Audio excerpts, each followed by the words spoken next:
बात है, रूस यूक्रेन जंग को जितना ज्यादा रोकने की कोशिश हो रही है उतना ही ज्यादा यूक्रेन पर रूसी हमले हो रहे हैं। अब खबर है कि ट्रंप और जेलेंस्की भी रूस के तूफानी हमलों को देखते हुए बैकफुट पर आ चुके हैं। दावा तो यहां तक किया जा रहा है कि पुतिन ने यूक्रेन का पूर्वी किला फतेह कर लिया है और अब रूसी सेनाएं यूक्रेन में दंदनाती हुई एक के बाद एक इलाकों पर कब्जा कर रही हैं।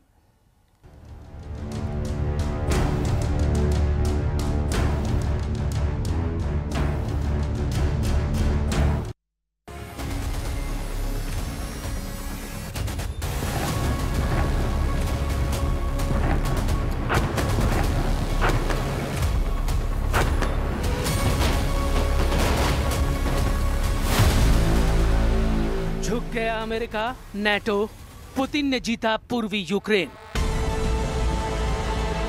लगभग 1370 दिन की जंग में पुतिन ने साबित कर दिया कि जब तक रूस नहीं चाहेगा युद्ध विराम नहीं होगा। लगभग 4 साल की जंग में रूस ने साबित कर दिया कि चाहे अमेरिका हो या फिर नेटो के 32 देश, वो किसी भी कीमत पर यूक्रेन को जंग नहीं जिता पाएंगे। जिस तरह से राष्ट्रपति ट्रंप ने 28 सूत्रीय यूक्रेन शांति समझौते का मसौदा तैयार किया है, वो साबित करता है कि रूस ने यूक्रेन की जंग जीत ली है और पूर्वी यूक्रेन से यूक्रेनी सेना का सफाया कर दिया है। खबर तो यहाँ तक है कि ट्रंप के प्लान के खिलाफ नेटो और यूरोप के देश एकजुट हो गए हैं और जेलेंस्की की चाहकर भी ट्रंप के 28 सूत्रीय शांति योजना को स्वीकार नहीं कर पा रहे हैं और जेलेंस्की भी चाहकर ट्रंप के 28 सूत्रीय शांति योजना को स्वीकार नहीं कर पा रहे हैं, क्योंकि ट्रंप की 28 सूत्रीय यूक्रेन शांति योजना में साफ तौर पर रूस की जीत नजर आ रही है।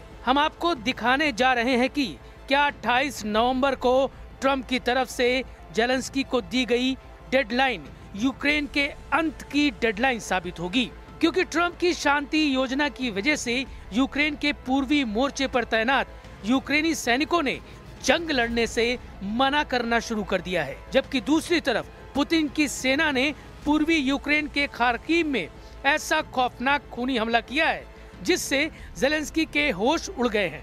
जेलेंस्की ने खुद माना है कि इस वक्त हालात बेहद नाजुक हो चुके हैं। हम बुलेटिन की शुरुआत करते हैं रूस के उन हमलों से जिसने यूक्रेन से पूरी तरह से पूर्वी मोर्चा छीनना शुरू कर दिया है।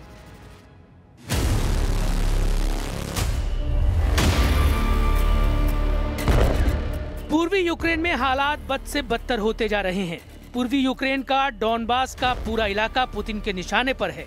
पूर्वी यूक्रेन का Donetsk, Luhansk, Kherson, Kharkiv, सुमय, चर्नीव, Zaporizhzhia, Kherson में रूस के सबसे भीषण हमले हुए हैं। यहाँ तक कि रूस ने यूक्रेन की राजधानी कीव पर भीषण हवाई हमले करके साबित कर दिया है कि यूक्रेन को अमेरिका और नेटो के एयर डिफेंस सिस्टम किसी भी कीमत पर बचा नहीं पाएंगी। रूस ने किंजल, इस्कंदर जैसी घातक मिसाइलों से कई हमले किए हैं जो यूक्रेन के लिए मौत की सुनामी साबित हुई हैं। यूक्रेन ने खुद माना है कि रूस ने पिछले दिनों यूक्रेन पर 4500 से ज्यादा स्ट्राइक और 6000 से ज्यादा आत्मघाती ड्रोन से हमले किए हैं। यहाँ तक कि यूक्रेन ने ये भी दावा किया है कि इस वक्त 162 मोर्चों पर बेहद भीषण जंग चल रही है। पिछले 24 घंटे में यूक्रेन के खार्किव पर रूस ने जो खूनी हमले किए उसने सारे रिकॉर्ड तोड़ दिए हैं। खार्किव पर खूनी हमला, पूर्वी किला हुआ फतेह।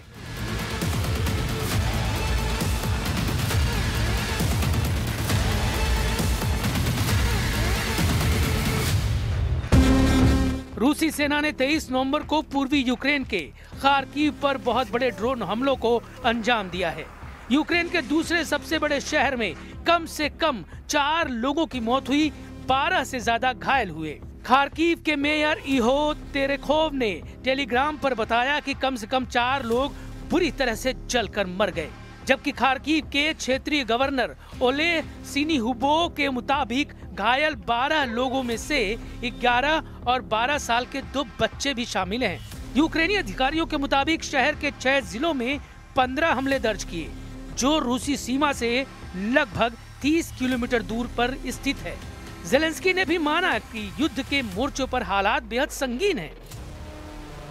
Важливо, що розмова з американськими представниками є, і є сигнали, що команда президента Трампа чує нас. Зараз я чую, що розвідки партнерів дають їм інформацію, що російська позиція стала заходити, в тому числі через деяких суб'єктів з України. Це точно не допомагає.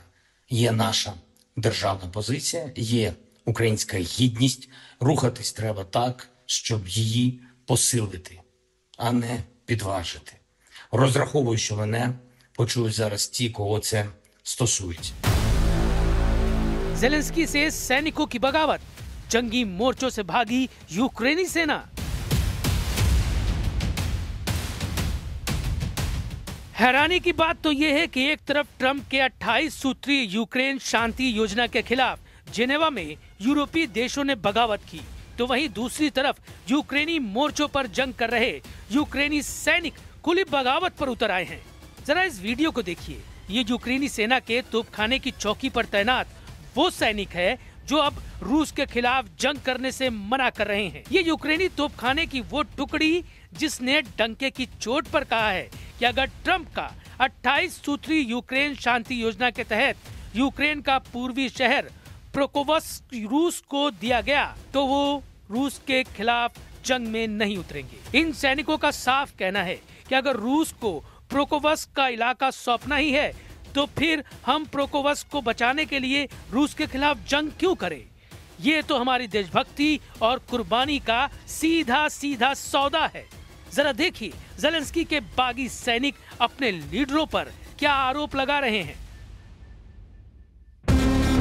क्या हम अपनी सीमाओं की रक्षा सिर्फ इसलिए कर रहे हैं कि उन्हें किसी और देश को दे दें? पूर्वी शहर प्रोकोवस्क के पास अग्रिम मोर्चे पर तैनात एक यूक्रेनी सैनिक ने ट्रंप की शांति योजना पर जमकर भड़ास निकाली है। रॉयटर्स समाचार एजेंसी से बात करते हुए यूक्रेनी सेना के तोपखाने की चौकी पर तैनात 33 साल के विटाली ट्रेक्लो ने दो टूक कहा है कि हमें अगर ट्रंप की शांति योजना के तहत रूस को अपना प्रोकोवस्क इलाका सौंपना ही है तो उनकी टुकड़ी क्यों लड़ रही है और किसके लिए लड़ रही है?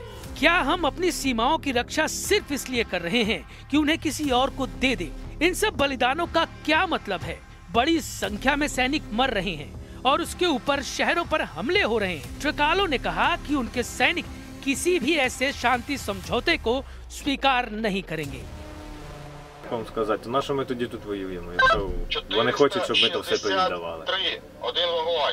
Ми тут захищаємо наші кордони, щоб потім просто взяти та віддати. Ну, смисл тоді оцього всього, всіх жертв. Люди військові зараз гинуть просто капець як масово, плюс обстрілюють мирні міста. इधर यूक्रेन ने जब से अपनी नई घरेलू क्रूज मिसाइल नेपच्यून से हमले शुरू किए हैं, उसके बाद से रूस ने पूर्वी और दक्षिणी पूर्वी यूक्रेन पर 10 गुना हमले तेज कर दिए हैं। दावा तो यहाँ तक किया जा रहा है कि रूस ने यूक्रेन का पूर्वी मोर्चा फतह कर लिया है और लगभग 1200 वर्ग किलोमीटर में यूक्रेनी सेना का सफाया कर दिया है। कुपियांस्क खार्किव क्षेत्र में यूक्रेनी सेना के लिए एक जरूरी लॉजिस्टिक केंद्र है। रूस की सेना ने 2022 में इस पर कब्जा कर लिया था, लेकिन बाद में सितंबर में यूक्रेन की सेना ने इसे वापस ले लिया था। नवंबर की शुरुआत से रूस के सैनिकों ने 13 गांवों पर कब्जा कर लिया है, जिसमें से 6 निप्रोपेट्रोवस्क इलाके में और 7 जापोरिजिया इलाके में हैं, जिससे पूरब में उनकी बढ़त और मजबूत हो गई है। Верим мы в мирные переговоры, потому что они садятся за стол с ручкой, а по нам прилетают ракеты и бомбы. И гибнут люди. Вот сегодня женщина погибла, вынесли только что вот недавно. इधर यूक्रेन, अमेरिका और यूरोपीय देशों के अधिकारियों ने जेनेवा में मीटिंग की है, जिसमें यूक्रेन युद्ध रोकने के लिए वॉशिंगटन के प्लान पर चर्चा हुई। यूक्रेन और उसके सहयोगी देशों ने आरोप लगाया था कि प्लान में रूस को रियायत दी गई है। इस योजना में यूक्रेन से कुछ इलाके छोड़ने, अपनी सेना पर कुछ सीमाएं लगाने और नेटो में शामिल होने की महत्वाकांक्षाओं को छोड़ने की मांग की गई है। यूरोपीय देशों का साफ कहना है कि ट्रंप की 28 सूत्री यूक्रेन योजना सीधे सीधे रूस की जीत साबित हो सकती है। वहीं यूक्रेनी विपक्षी पार्टियों ने अमेरिका की 28 सूत्री यूक्रेन युद्ध योजना को रूसी जाल बिछाकर खारिज कर दिया है। यूक्रेन की विपक्षी पार्टियों के नेता और सैनिक इसे हार के बराबर मानते हैं। यूक्रेन की मुख्य यूरोप समर्थक विपक्षी पार्टी ने लीक हुए 28 सूत्रीय शांति प्रस्ताव की निंदा की है और इसे क्रेमलिन द्वारा रचा गया एक जाल बताया है जो देश की संप्रभुता को कमजोर करता है। रूस यूक्रेन युद्ध समाप्त करने के अमेरिकी राष्ट्रपति डोनाल्ड ट्रंप के विवादास्पद योजना पर यूक्रेन के राष्ट्रपति ज़ेलेंस्की भड़क गए हैं। यूरोप ने भी इस प्रस्ताव पर असहमति जताई है। ऐसे में प्रस्ताव के लागू होने से पहले ही विवाद बढ़ गया है। अमेरिकी सीनेटरों ने भी इसकी कड़ी आलोचना की है। वहीं अमेरिका के विदेश मंत्री मार्को रूबियो का दावा है कि ट्रंप द्वारा कीव पर दबाव डाला जा रहा है कि 28 बिंदु वाला शांति प्रस्ताव वास्तव में अमेरिकी योजना नहीं बल्कि रूस की इच्छा सूची है। We had a very good day today. I think we made a tremendous amount of progress. Even from the last time I spoke to you, and I apologize for keeping you waiting, but there was more work to be done. You know, we began almost 3 weeks ago with a foundational document that we socialized and ran by both sides, and with input from both sides. Trump ने Ukraine के राष्ट्रपति Zelensky पर फिर से हमला बोला है। अमेरिकी राष्ट्रपति ने यूक्रेनी नेताओं की आलोचना की है और उन पर वॉशिंगटन के समर्थन की कोई कद्र न करने का आरोप लगाया है। सोशल मीडिया पर पोस्ट किए गए एक बयान में ट्रंप ने लिखा, यूक्रेन के नेतृत्व ने हमारे प्रयासों के लिए जरा भी आभार नहीं जताया है। ये टिप्पणी फरवरी में व्हाइट हाउस में हुई तीखी बहस के दौरान की गई उनकी टिप्पणियों की याद दिलाती है, जिसमें ट्रंप और अमेरिकी उपराष्ट्रपति JD वेंस ने ज़ेलेंस्की की कड़ी आलोचना की थी।